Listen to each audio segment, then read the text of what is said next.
Hello and welcome everyone, Tiberius here, and a couple of weeks ago this post appeared in my Twitter feed. I'm usually excited when new people get into lockpicking, however I was dismayed to see the photo as I instantly recognised it as a cheap set of lockpicks likely made in China. There were a few giveaways from the photo alone, namely the rather unusual choice of pick profiles, the lack of turning tools, and of course the gold seal promising premium quality guaranteed. Many of the replies to the post did bring up these points and also recommended better lockpick manufacturers to buy from. I also made my own comment and figured I could buy the same set from Amazon for the low price of $32 and do a review of sorts while comparing it to some of the picks I use on a daily basis. Now I know some of you are probably thinking, but Tiberius, you're a cybersecurity YouTuber, why are you doing lockpick reviews? Firstly, let's get something cleared up straight away. I barely qualify as a YouTuber. Secondly, does this look like the contents of a suitcase of someone going to DEF CON for the cybersecurity content? Heck, I brought this much stuff to B-Side Chicago last year, an event which lasts a day, and I don't live anywhere near Chicago. Finally, shut up. Look, I wrote this part of the intro after I filmed the actual review, and I promise you when I started planning this, I thought maybe I could make a 10-minute video review. Now it's ballooned to this, and you probably either clicked away or are about to. If you are still around, I can guarantee this is an informative review. I compare the kit against my own picks, give the occasional lockpick advice, and there's some really fun sections where I use a magnet, and also this pair of $40 digital calipers I bought for this review and will never use again. Please consider giving this video a like, subscribing to the channel, and telling me how I messed this entire review up in the comments. Without further ado, so here it is. By the way, this did come with 3 clear plastic locks. Different types, basically. They're all pin tumbler, they have different amounts of pins. So the only comment I would make on these is these are very cheap and they are good for demoing. Alright, if you want to just learn how a lock works, especially a pin tumbler lock, these are great for that. But I would never recommend actually practicing lockpicking on them seriously. Like, you can, if you are a beginner, use these to see where your pick goes, get used to how a pick lifts different pins, right, along the keyway, how to position your pick so it only lifts one pin and doesn't lift all the others at the same time. These are really good for that. If you're getting into lock sport, seriously, I would definitely recommend not using these for practice. Once you've figured out how to lift the pins and you've unlocked this a few times and you think you're ready, buy a lock that isn't see-through. The issue with these is the tolerances are weird. And sometimes, even though this is a 6-pin, the 7th pin here is just holding the keyway in place. You can usually open it by just moving 3 pins, which obviously is not great. We're not going to really talk about those because, again, they came with the set, but they're not part of the set, right? So let's have a look at these. So you have a quick user's guide, which is, to be honest, not that good. So I'm just going to put that away. Likewise, we have this really weird James Bond Visa credit card case thing. We're going to put this to the side over here. We'll look into that in a minute because I'm really not entirely sure what the purpose of this is. Let's start though. So we have 12 picks in this set and 5 turning tools. What we'll do is we'll cover the turning tools first, I think. We have these 2 Z bars. These are fine. These work in pin tumbler locks. I usually see this shape, especially how long these are. I usually see them in dimple pick sets, but there's nothing really wrong with them. You can definitely use them in pin tumbler locks. Also, the thickness is pretty good. You know, they're not too thick, not too thin.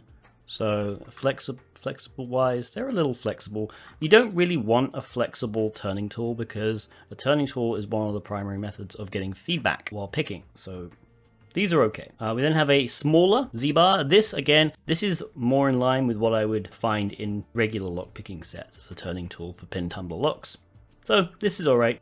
Again, thickness wise is pretty good. It's a bit flexible, but not too bad. This one is interesting. So this is another Z-bar. To be honest, there's a lot of Z-bar turning tools in here. Basically, the 2 ends are at 90 degrees to each other, right? So you see this end is flat when I hold it like this, and if I just rotate this like that, you'll see this end is 90 degree rotated. So like that. I'm guessing the idea is with this one, you can choose which kind of angle you want to put this in. So if you use this end, then, I mean, let's get a lock actually. If you use this end in a lock, this is not going to fit very well, but you'll end up like that, right? Which is probably how I would do it. But if you put it in this way up, you're going to end up like this. It might be like a left-handed, right-handed thing. I'm not entirely sure. This one though, very thick, circular, sort of cylindrical shaft here, and very, very rigid. So this is great. The only issue with this one, as you saw, it's quite difficult getting in. It's very thick. And then finally we have this one. This is kind of like a half twist wiper insert. There's this little twist here, and what the point of this twist is, when you put the wiper insert in to your, and again, this is just not a very good turning tool. I'm just going to put it in slightly. So you see how now my finger is resting on the flat bit, whereas if it wasn't twisted, it would be resting on the edge. This is done for comfort reasons. However, it's not good, because by introducing this twist, you've actually made it super flexible. And flexibility is, I mean, this one's already bent slightly, and I did not bend this. Anyway, let's go into the actual picks. So there's 12 of them, and they're an interesting bunch. Let's work from the left to the right. So we have 2 half diamond picks, okay? So this one, I mean, this one definitely is a half diamond. I'm going to use this notebook. So it's a half diamond, all right? So a lot of people like this pick. I'm not a big fan of it, to be honest with you, but it's perfectly fine. So now we have this one, which is a beefy boy.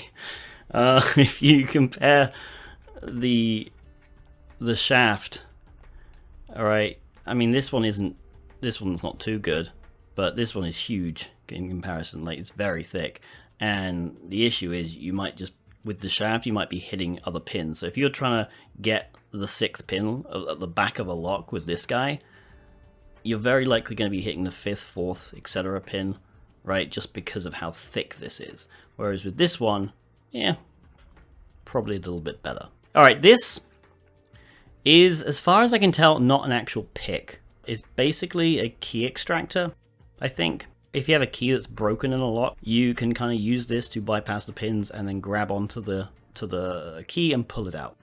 I mean, I guess technically it's a pick, but it's not really. This, I am gonna give them the benefit of the doubt and say this is their attempt at a deep hook, but it's very thick at the end there. And the issue with this one I can see is that potentially you'll be trying to lift 1 pin and you'll accidentally be lifting 2. The only other thing I could think this would be is a padlock bypass tool, where you basically push it all the way to the back of the lock, and if the back of the lock is unshielded, you can give it a twist and potentially open a padlock. But generally with those, the shaft is cylindrical, not like that. So I don't know.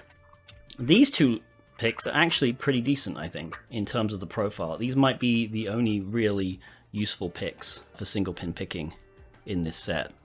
These are basically both types of short hook. So we have this one, which I would prefer, very thin sort of hook there at the end. But then we have this one, which is basically identical, however they have flattened the tip. Now, a flat tip on a short hook is very useful if you're a beginner as well, because basically the pin is going to rest on that flat bit and you'll be able to lift it with no issues. These are fine. I don't think there's anything wrong with the profiles on either of these. Now we move on to the rakes. Raking is a low skilled attack. Basically you stick your rake in, you jiggle it up and down, you zip it back and forth, and occasionally you will be able to open the lock. So this looks more like a zipping kind of rake, less of a rocking motion, more you stick it all the way in and then pull it out very fast. Keep doing that until it opens.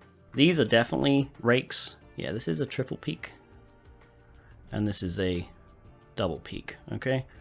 But the idea is you push these in, you wiggle them around, you rake them back and forth, and the kind of randomness of the movement helps to set some of those pins. These are sort of city rakes. I think this is called a wedge rake actually as well, but they're kind of well, not identical. They're very similar. This is a city rake. You can probably guess where the name comes from. It's supposed to look like a city skyline of sorts. But again, exactly the same kind of concept. You would push this into lock, wiggle it up and down, rake it back and forth a little bit, and the randomness of the peaks helps set pins. This one, I believe, is mostly used for zipping as well. So it's kind of similar, but it's more of a zipping style attack. But again, nothing really wrong with these. They're just low skill attacks. This, the snowman, I want to say this is kind of like indicative of these cheap sets, because I believe the only real use for this is if you are raking a wafer lock, a double-sided wafer lock, because to be honest, there isn't really much reason to have this. And if you're in the comments and you've used this before, great. I've never had a need to use this one, but they tend to show up in these cheap Amazon sets. I don't know why. But again, nothing really wrong with it. It does have a use, technically, but there are other ways to open wafer locks. We can keep these two out, because I think they're the best to talk about, really. Let's quickly discuss this. So this is a credit card-sized little pick set, I guess? I mean, it's probably supposed to be a top of the keyway. I don't know if it would be any good at top of the keyway. It's just interesting that it's sort of like a secondary turning tool here. But then you have these, and I'm not entirely sure what the point of these is. I mean, this is obviously another half diamond. This is a snake rake. This is another city rake. And this is just a regular short hook. The issue is I don't know if these... I have two ideas for this. The first is that this is just, but you're supposed to carry this in your pocket, and it's supposed to be almost like, you know, an emergency kit. But the handle is so short that I don't know. It's very awkward to hold. My other thought is that if you look at one of these, you'll notice that maybe it's a replacement. So if this comes out, maybe you can just take this one and slip it in, because they do seem to be the same size. It's a different profile slightly, but this does look like it'll fit in the handle. So I don't really know what this is. It's just kind of funny, but yeah. The next thing I want to talk about is, I guess, comparing. We'll take the flat hook and let's compare it to some of its cousins, let's say. So I have a bunch of different, as far as I can tell, they're almost the same profile, okay, but made by different companies. This one is a Peterson. This one is a Sparrows. The handle, by the way, this is me. So the reason the handle looks rubbish is because I did this. Next up, this is a Covert Instruments short hook. This is a Southward short hook. I bought this sort of rubberized handle separately, but the pick is also Southward. And then this is my favorite right now. This is a Jimmy Long's short hook. Generally speaking, you want your pick to give you as much feedback as possible. Now, what that generally tends to mean, it's not an absolute rule, but the longer the tang, right? Think of these as a blade. The longer the tang, the better. So you have this Covert Instruments, which is clearly a full tang, right? So you can kind of see there's three sort of layers. The piece of metal that starts here goes all the way through to the end of the handle, right? There are no breakages. Two extra pieces of metal sort of bolted on just to make the handle a little thicker. Same can be said, I know this because I put this handle on, but also you can kind of see the end there. So this is the Sparrows. Sparrows is full tang. Southward also full tang. So these are fine. And again, this isn't to say that having a non-full tang is bad necessarily, because obviously you're not going to be holding your pick back here, right? Generally speaking, you're holding your pick like this, kind of. Okay. That said, let's test, because these handles all came on. Well, they all came with the final product, so I don't know how long these tangs are. The only clue we have for these two is this little hole where you can actually, if you look through, I can see a piece of metal there, so I know that the pick actually goes at least to there. And so just comparing these side by side, we know the handle goes to at least here. Okay, we know the handle goes to, it might go the entire way. So what we're going to do is we're going to test that with a magnet. All I'm going to do is I'm going to position the magnet here, a few millimeters above. I'm just going to run it along until it actually snatches it.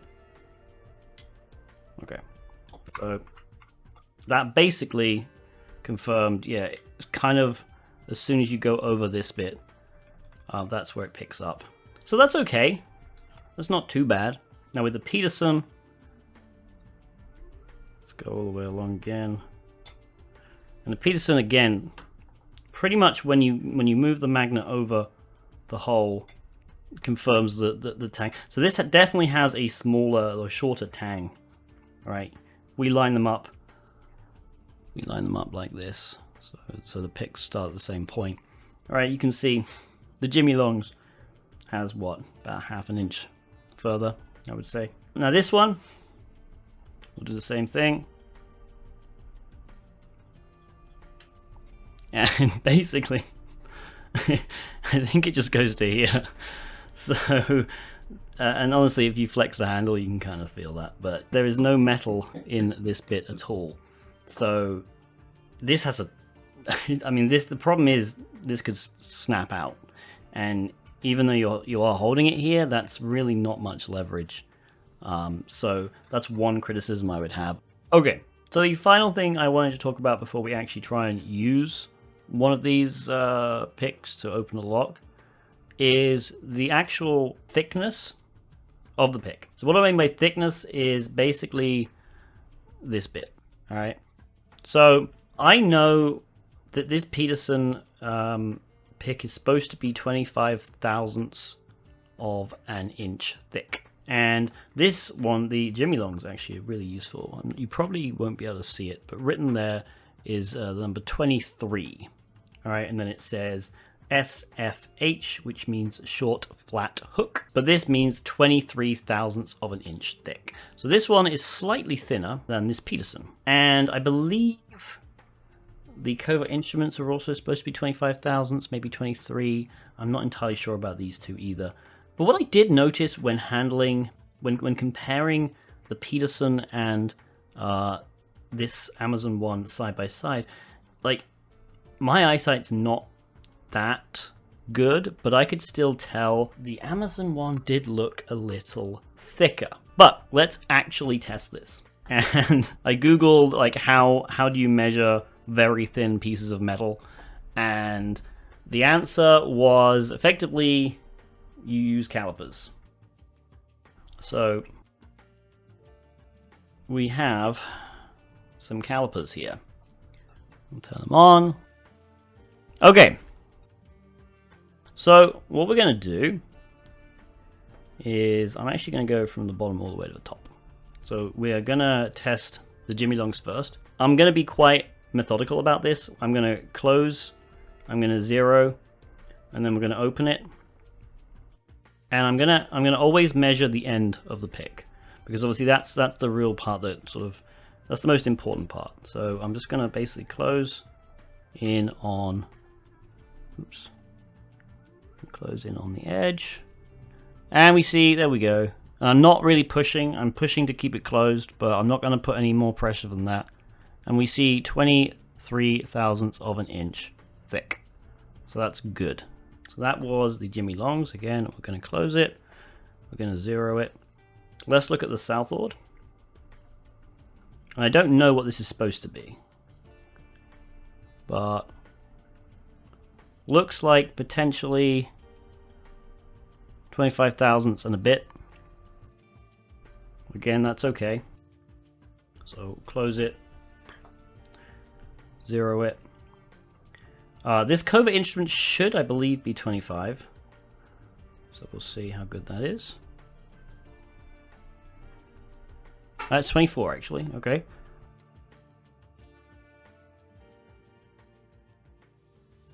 Now, the Sparrows, I'm not sure how thick it's supposed to be. I think I put it in there wrong. Hang on. There we go. About 25 as well. Okay. Peterson is definitely supposed to be 25. I know that from their website. And lo and behold, it is 25. Okay. So, drum roll. Let's zero this one out. And yeah. Sorry. Let's do that again, just to be sure. Okay, a little bit thinner, maybe. I don't think I'm on it properly, but... Alright, we'll call that 33. We'll be generous. So, that is honestly one of the main issues with this pick. Is it's the thickest. I won't lie, it's gonna be fine on a lot of American locks, but it's gonna be finicky, and it's gonna be practically useless for any kind of keyway which is paracentric, that basically isn't straight. That is the main issue with this case. And I was actually surprised because I thought maybe the thickness would be an issue in a different way, in that it would be too flexible and it would bend easily, which I don't think is going to be the case here. The issue is going to be finding locks you can pick easily with this, because this is quite thick. So yeah, the issue with this set, I think the biggest issue, other than the handle, you know, the tang basically ending here, so the feedback is going to be dulled. Also, the handle is flexible, so the feedback is going to be dulled like by that anyway. The profiles aren't great as a set, right? So there are some good profiles. I would say if I had to choose 3 at a pinch, it's going to be these 3. All right, it's going to be the half diamond, it's going to be the 2 short hooks. These are, I guess, fine, but honestly, I don't do raking attacks that often. However, for single pin picking, which is basically what you want to get into properly, because almost all locks can be single pin picked, whereas not all locks can be raked.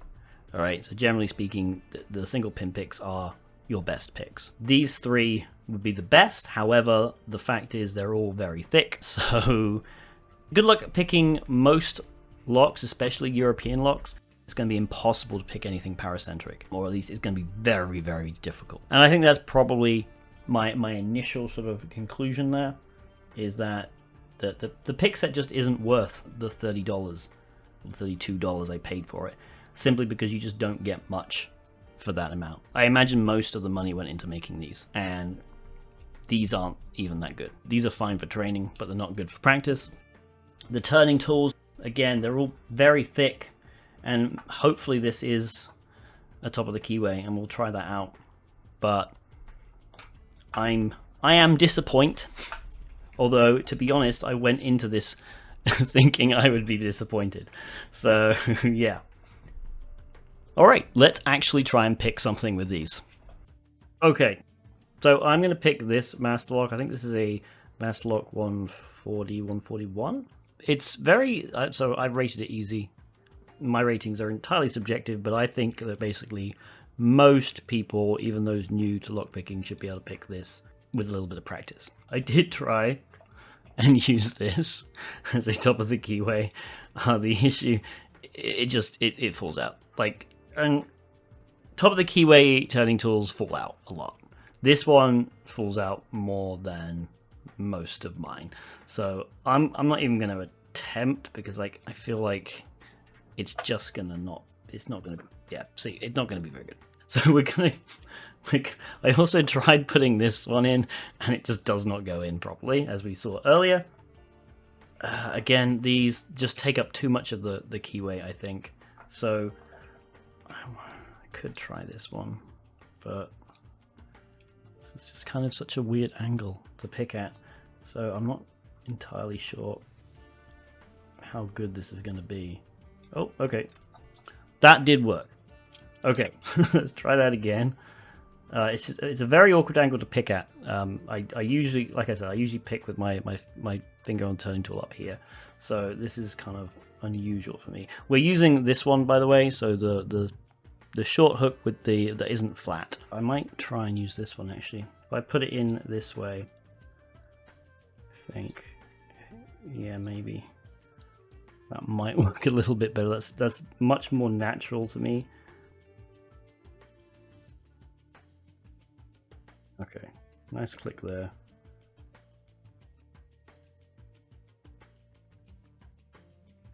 Trying to get to the back ones. There we go. Okay, yeah, it's that back one. The problem with these, and the reason I do not like them, is having the angle to get to the back is so hard. So I mean, it does pick locks. That's that's good, but it's awkward. It doesn't help that there's almost no feedback from here. It doesn't help that these are way too big. They almost honestly get stuck in the lock. I would not recommend this at all, just because of the amount of money it costs. To be quite honest with you, I think for $32 you can pick up a pretty better sets. You could pick up, I believe, the Cobra Instruments Genesis set for $28, and the Genesis set you get 3 turning tools, and the turning tools are unique in that you can technically use them on top of the keyway and bottom of the keyway. I would say the top of the keyway is a little iffy, but you can. And you get 4 different picks. You get 2 short hooks and you get 2 rakes, and it is designed for beginners. So that would be, if your budget is $30, the $28, plus a little bit of shipping, I guess, is probably the best set for beginners. Well, there you have it. Don't buy lockpicks from Amazon. What they have in sheer quantity, they lack in quality, and you honestly don't need that many picks when just starting out. I hope this review was helpful, and if you're still watching, thanks for staying around until the end. Please consider giving the video a like and subscribing to the channel. If you want more lockpicking content, let me know in the comments. If you want less lockpicking content, also let me know in the comments. Engagement is fun!